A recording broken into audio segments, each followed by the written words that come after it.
আসসালামু আলাইকুম। গণজাগরণ কণ্ঠ টিভির পক্ষ থেকে সবাইকে স্বাগতম। আপনাদের সাথে আছি আমি মোহাম্মদ শুভ। দিনাজপুরের বোচাগঞ্জে ছাত্র জনতার চাপের মুখে পদত্যাগের ঘোষণা দিলেন উপজেলা পরিষদের চেয়ারম্যান আফসার আলী।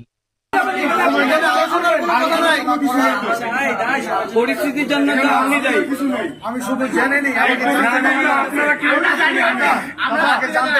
আমার কথা হচ্ছে আপনি জনতার সামনে যায় পদত্যাগ করেন।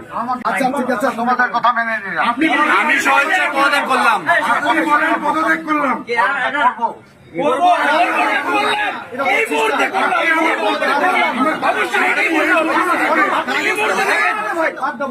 কি আছে করো, আমাকে কি করো?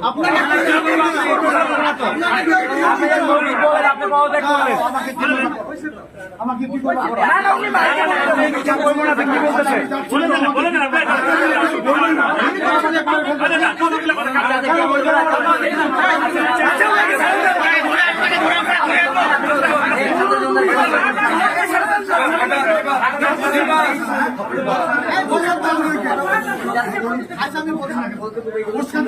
এতে দেশে পদত্যাগ করার তো নিয়ম নাই।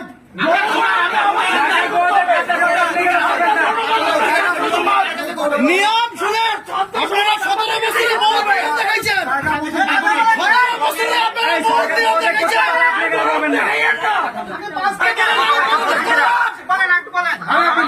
আমি পদত্যাগ করলাম।